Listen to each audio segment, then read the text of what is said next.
Tout récemment, nous avons appris que la Banque mondiale, la BIRD, avait suspendu ses décaissements pour les impayés de l'ordre de 10 milliards de francs CFA, soit 17 millions de dollars, et que les prévisions du FMI par rapport au Gabon étaient des prévisions pessimistes.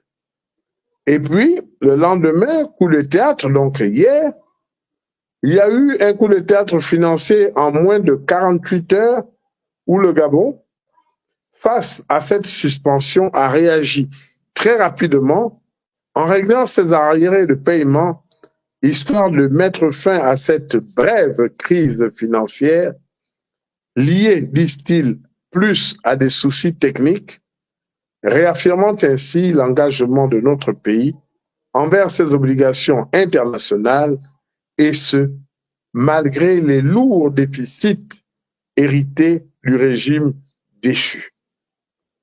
Il n'y a donc pas péril en la demeure.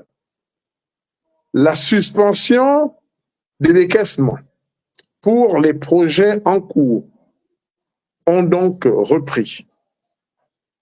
La résolution rapide de cet incident permet au Gabon de poursuivre ses projets de développement, notamment le projet d'harmonisation et d'amélioration des statistiques en Afrique de l'Ouest et du Centre, pour lequel nous avions sollicité un emprunt de 83,1 millions d'euros auprès de la Banque mondiale et qui avait été récemment approuvé en Conseil des ministres.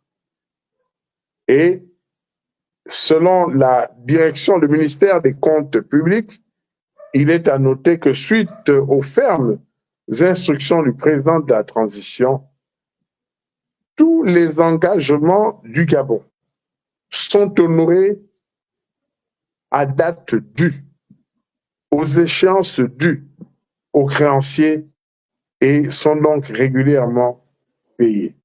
Alors, à celles et ceux qui voulaient profiter de ce hic qui peut arriver, tout naturellement, qu'ils soient rassurés que le Gabon tient le bon bout et le Gabon veillera à régler sa part de la dette. Et si d'aventure, les politiques économiques mises en place, avec notamment le rachat des actifs d'Assala Énergie Gabon, par exemple, si d'aventure nous recevions ce que nous sommes en droit d'attendre, il est clair que d'ici quelques années, le souvenir de cette dette rocambolesque ne sera plus que de l'ordre du souvenir. Croisons les doigts. Même si nous comprenons qu'à l'international, c'est une décision qui ne fait pas plaisir à tout le monde, vu que nous apprenons que certains de nos meilleurs techniciens d'Assala sont en train d'être débauchés pour aller travailler ailleurs.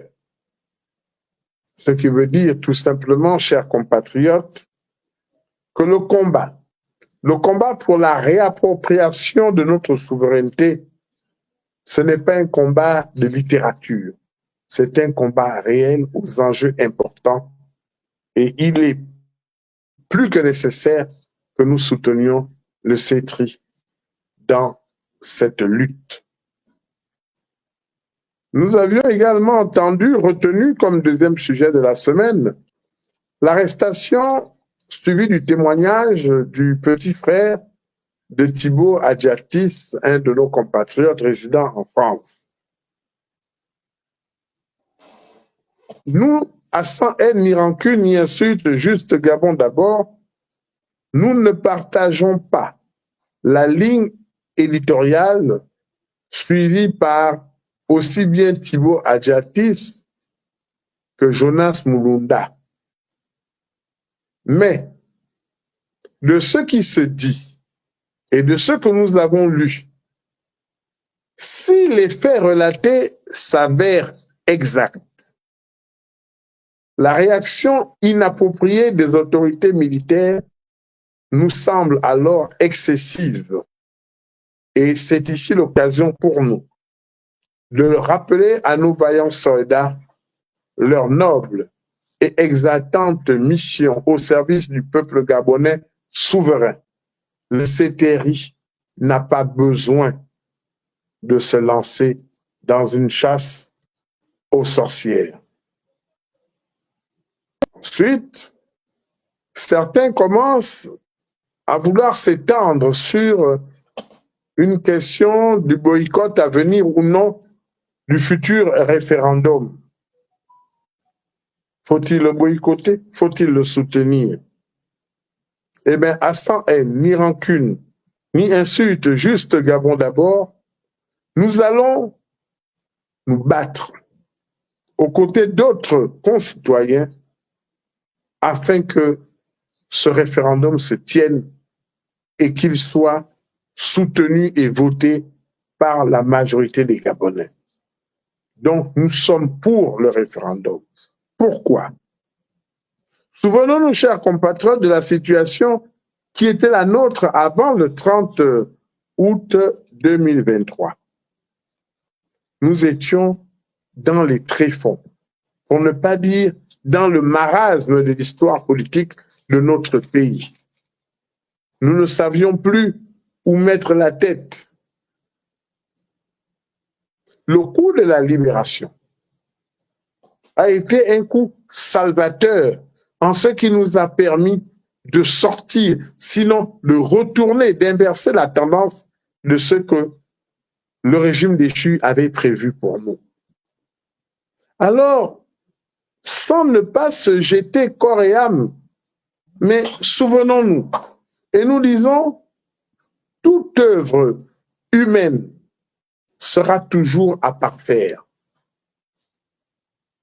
Le référendum, certainement, en certains de ces articles, ne fera pas l'unanimité, mais c'est un début. Et nous devons aller, comme disent les Anglais, step by step, étape après étape, un pas appelant un autre pas. On avance, on avance. Donc, il ne faut pas que nous soyons dans une illusion naïve en pensant que le référendum proposé va résoudre d'un coup, comme un coup de baguette magique, tous les problèmes auxquels nous sommes confrontés. Non. Nous disons, le référendum, c'est une avancée. Sachant d'où nous venons, avançons. Soutenons le référendum et au fur et à mesure, nous allons amender, nous allons revoir lorsque les cas ou les situations se présenteront pour ces remises en cause. Voilà pourquoi nous disons que c'est à parfaire, mais il faut bien commencer quelque part. Et ce quelque part, c'est une question de longue haleine. Ce quelque part, c'est avancer dans le référendum.